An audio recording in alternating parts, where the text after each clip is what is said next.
Well, as part of our ongoing face-to-face interviews with potential TDs for Mayo, we're delighted to have with us this morning, representing Fine Gael, one of their 4 candidates in Mayo, Keira Keogh. Thanks for coming in, Keira. Good morning. Hi, Tommy. How are you? I'm good. Tell us a little bit about Keira Keogh. Who are you? Yeah, I'm a new face and a new name on the ballot paper, but my family have the Helm in Westport at the Quay there, so I grew up in hospitality. I've been the last 18 years working with autistic children, neurodiverse children and their families, 12 of those years self-employed, and 10 years leadership experience in an organisation called JCI, being on the international board in 22. So I'm a leader, I'm a psychologist, I'm a businesswoman, and I'm committed to making a difference. And you want to be a TD? That's the most important reason to be here today, Tommy, for sure. You didn't succeed in getting a seat in the local elections. Was that a disappointment? Yes and no. I think it was my first time out, which is always a struggle. There was 4 incumbents running, which we know is the biggest, hurdle to getting elected. And there was a huge area of my constituency that wanted a community councillor that they hadn't had in 15 years. So I got 1,184 first preference votes, which I was really happy about.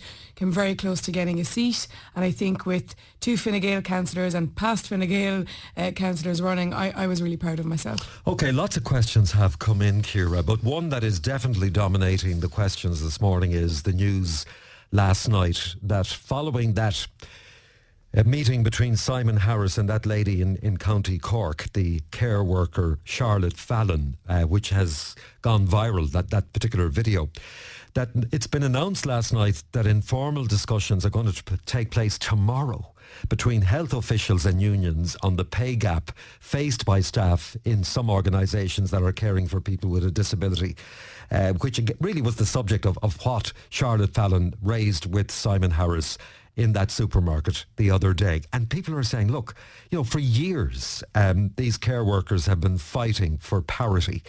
And then suddenly, because of a viral video, we suddenly have informal discussions taking place tomorrow. Does that not smack of hypocrisy?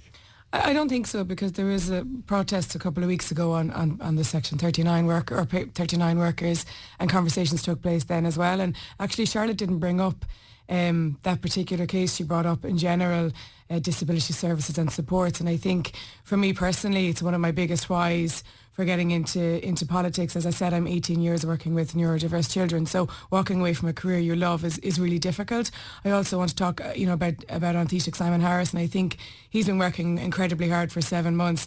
The end of a long day, you get a difficult conversation, and I think possibly it might have triggered a nerve, because the whole reason he got into politics is to campaign for services for, his brother is autistic. He's the CEO of As I Am.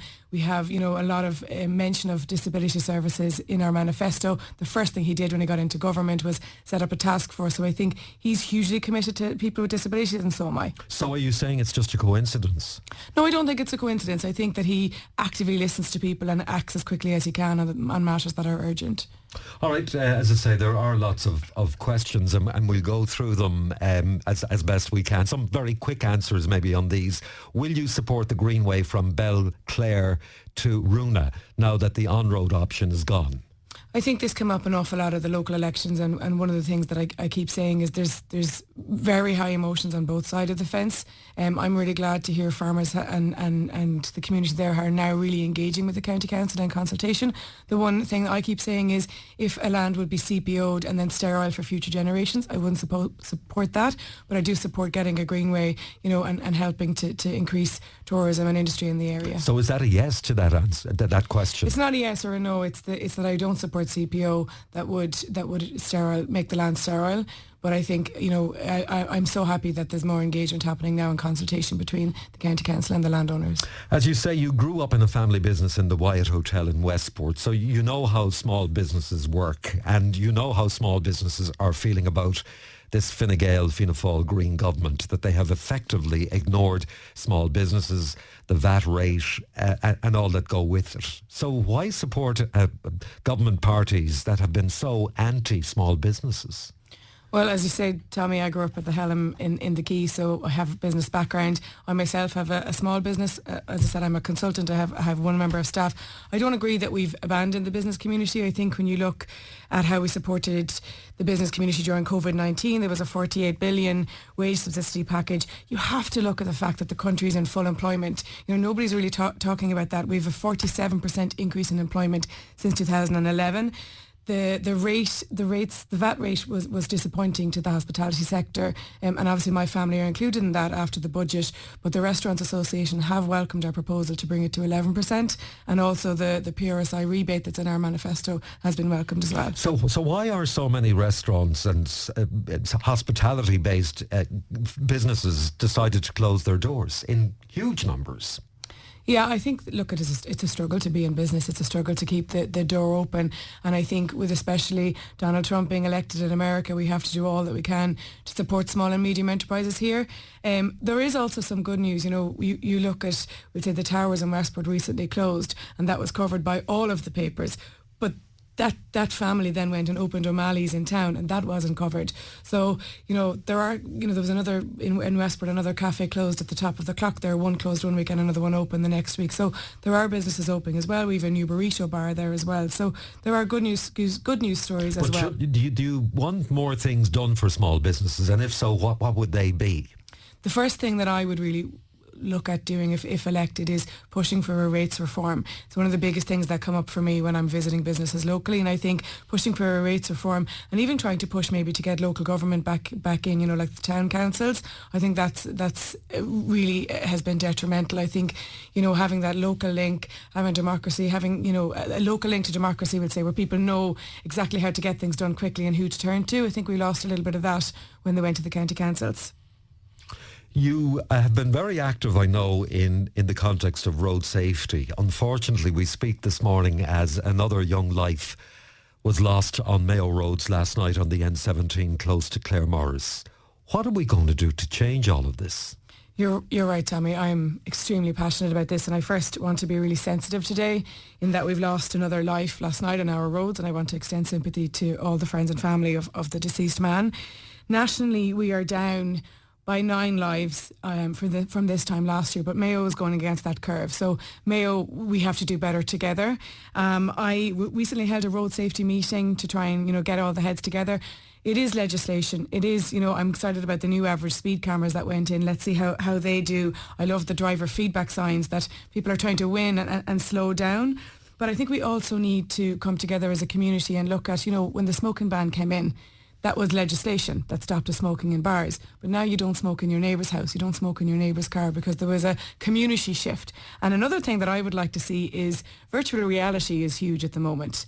Everybody's playing virtual reality at home, and I think we could bring that into the instructions for driving. Like, the snow was so bad the last night. In fact, we got caught in it ourselves coming home from a meeting and needed to be pulled out by a tractor. But could we teach learner drivers using virtual reality how to manage snow, how to manage being in a car accident, how to manage, frost? You look at Miles O'Brien, who spoke at the road safety event recently, and he's paralysed from a motorcycle accident, and he said, he was an experienced car driver, but not an experienced motorbike driver, and he felt that let him down at the time. Maybe too, though, Keira, if we had more guards on the road patrolling, that might help, and this government haven't been very forward-thinking in the context of the number of Gardaí on our roads. What do you say to that? Just one thing I didn't say there, I also want to push for better infrastructure. I know the R312 is really important from Balmullet, the N59, and getting good footpaths on the road as well. So that's going to be part of road safety. In relation to the guards, we are up with our guards. We opened Templemore recently, and there's been 3,500 graduates since then. We've invested 2.4 billion into the budget for justice. That's up 27% since 2020. We need to do more.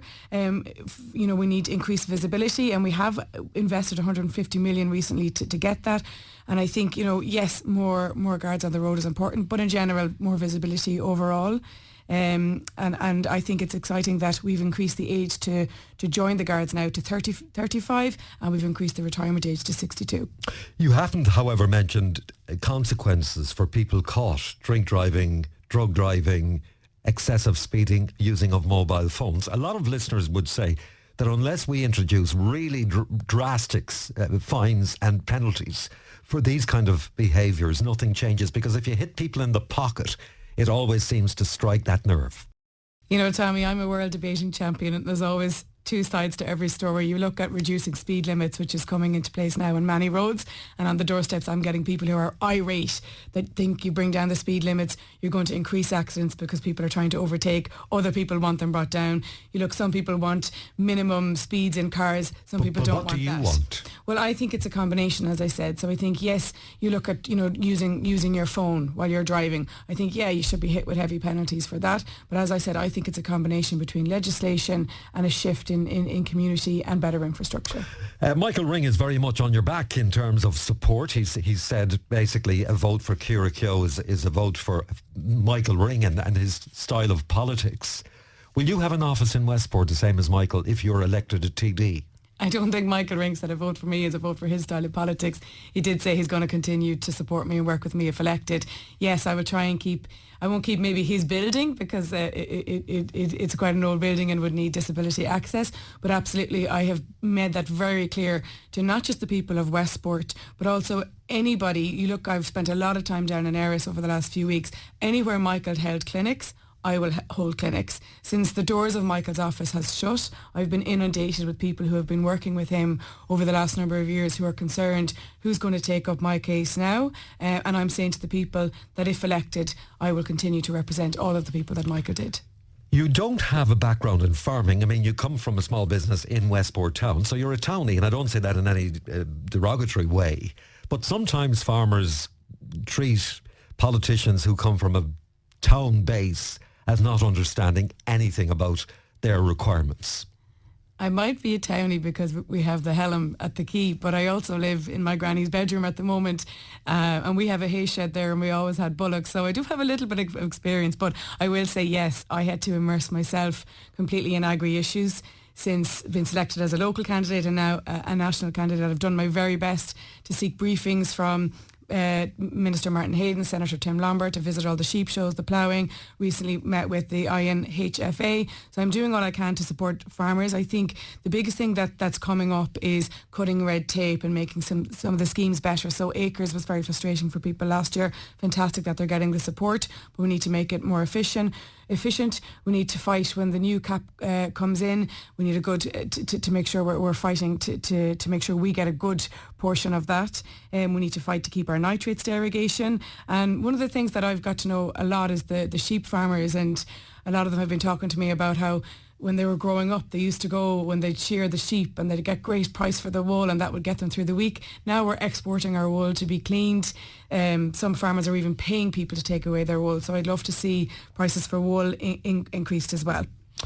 Talk to me a little bit about the defective concrete block scheme. This texter says, can you please ask Keira how she will influence the government as a TD to get a fair, effective redress system for defective concrete block homeowners when her Fine Gael colleague Alan Dillon as Junior Housing Minister couldn't get the increase in the square meterage for DCB homeowners approved retrospectively for people already assigned their grant allocation as promised? I think this has been the single biggest issue that has had the most effect on me since I became a candidate.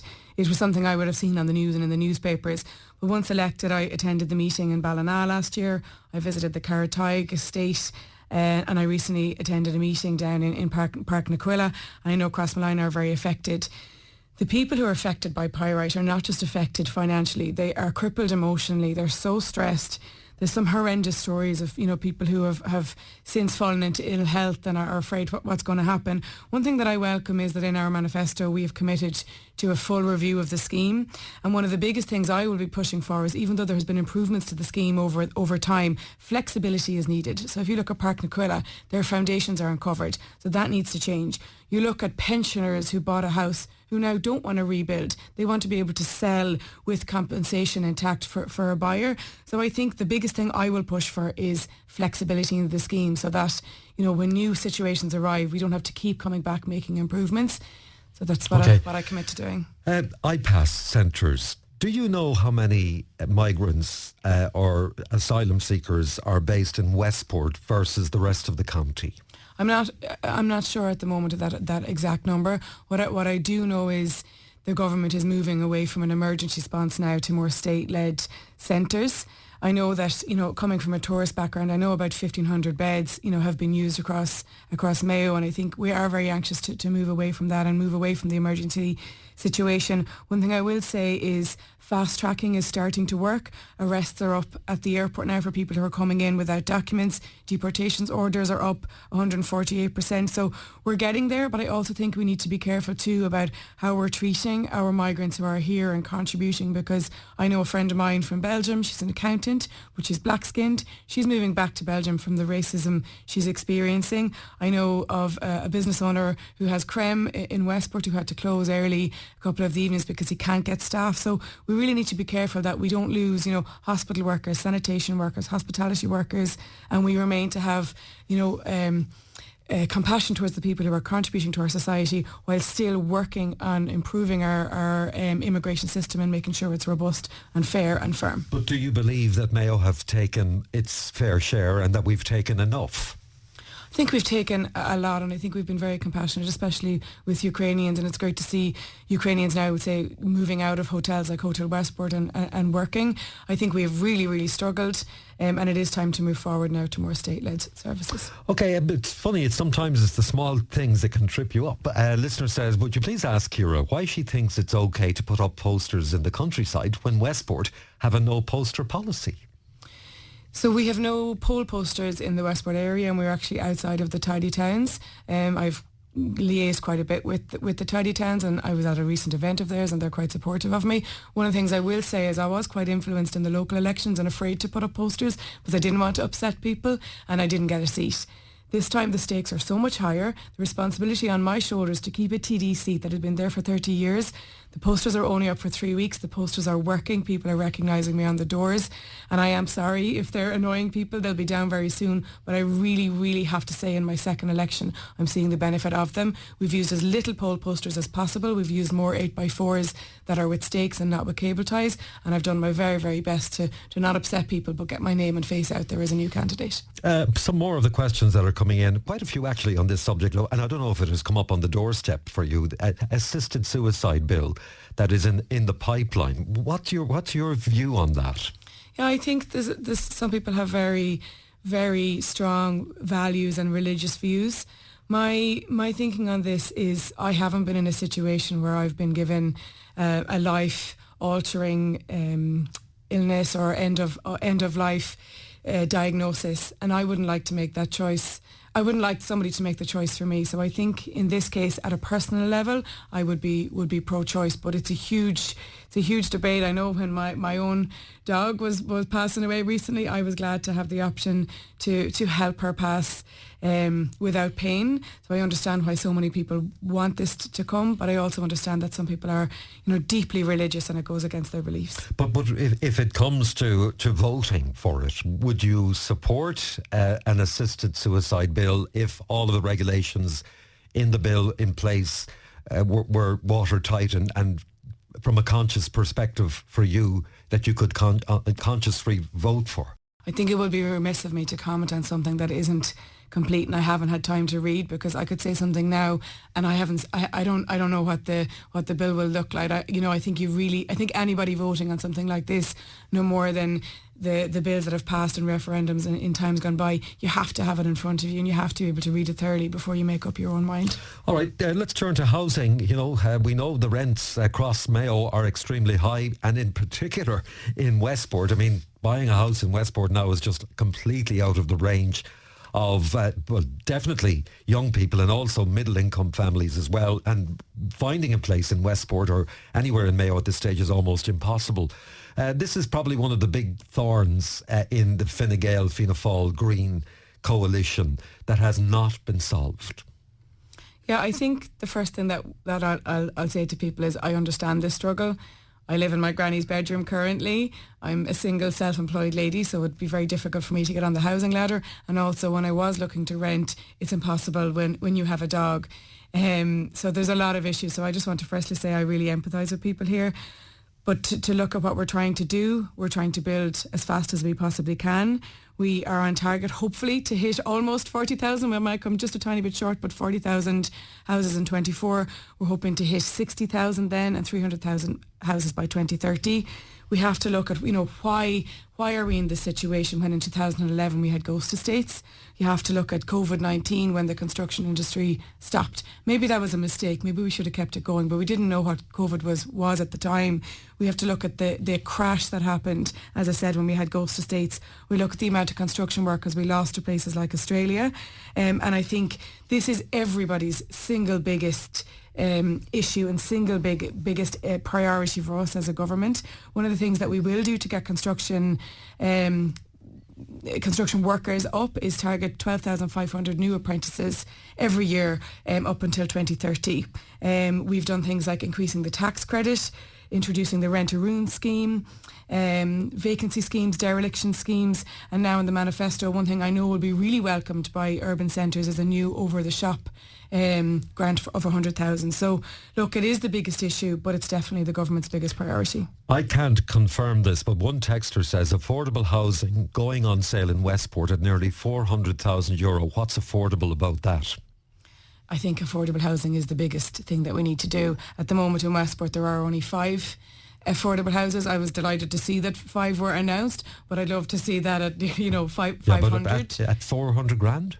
Yeah, well, I certainly wouldn't be able to afford it, Tommy. So it's our biggest issue that we have to work on, and it's the biggest thing in our manifesto that we're committed to doing. One things I will say is in relation to social housing, which I know is a huge concern. In 2011, we were building 7,000 social housing. In 23, we built 12,000, which is the highest since 1975. I know that's not going to appease somebody who's waiting on a house, but I do think we have to look also at the increase in our population. And I think that, look, we need a government back in place that has brought the economy back to where it needs to be, has got us to full employment, has us stable and has a clear plan to deliver housing for all. You're a young woman, Keira, and you will know that your age cohort are very pessimistic about the future. I'm sure many of your friends have emigrated to other countries, maybe some by choice, to experience a different world, but many of them because they simply couldn't get a job as a teacher or they couldn't get a job as a nurse or whatever the case might be. Our classrooms are chock-a-block, our dentists aren't taking on any new patients, the GP surgeries, we know the story there, we know the story with the trolleys and so on. People are getting an awful lot of we will, we hope, we aspire to.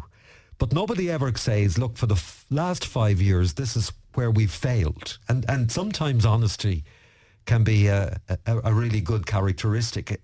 Are you disappointed, in honesty, with the fact that you are representing a political party that was part of a lot of failures in this country? Well, the first thing I'm going to say, Tommy, and please don't take this the wrong way, is I'm going to disagree with you around jobs. And you say people are looking for jobs. This is the first election, as Michael Ring was speaking to me recently. He's 45 years in public service. This is the first election where jobs hasn't come up. So there are jobs for anybody who wants them. Yes, we need more nurses, we need more doctors, and you even look at the GP scheme, we're going to increase that by 80%. The population has increased and services are struggling, but you look at things too, like there's 30 primary care centres now in Mayo. We have made a lot of progress. So, I had a decision to make whether I would run as an independent candidate in the local elections or whether I would run for Fine Gael. And, I've been travelling the length and breadth of the county at the moment with Michael Ring. He gets a hug in every single household for things that he's delivered. It's not a party that has failed. We had the Taoiseach and Kenny. Look at the road that I travelled on, here today.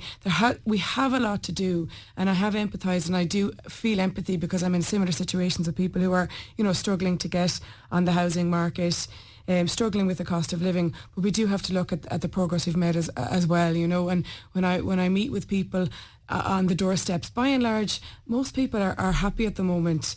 I'm meeting a lot of positivity, and I mean that genuinely. I'm not trying to spin here because I'm on the radio. The whole experience has been really positive, and 95% of people have been very welcoming on the doors. I think last evening Fianna Fáil announced that they would bring in legislation to allow for one-off houses to be built in rural Ireland. That's going to attract an awful lot of votes for Fianna Fáil because we know that that's an issue in rural Ireland. Is Fine Gael going to do something similar, do you know? Well, I think definitely, as I've canvassed the likes of Achill and into Balmullet, you do see a lot of holiday homes and lights off in the winter time when tourists leave. And I think, Councillor Jerry Coyle says it very well, when you look at the likes of one-off housing, when people have grown up in a place for a long time, surely they should be able to build there. And I think the planning bill that has just gone through and will be coming into action soon is the biggest bill that passed through in recent times. So I think we have a lot to do with planning, but I would like to see more one-off housing, yeah. Finally, two questions. So the second last one is, your own party leader and the higher echelons of Fine Gael and Fianna Fáil are both saying that if, people decide for unchange, be very careful for what you wish for. You will have inexperience. You'll have people who won't know the trappings of a ministerial role or how to interact with people in Europe and all over the world. Could the same argument not be made by people giving you a vote for somebody who hasn't even been a local councillor, let alone a TD? The one thing I will ask people to do is look how far I have come in a year, from a person who wasn't even a member of a political party, and now they have the confidence in me to run for TD.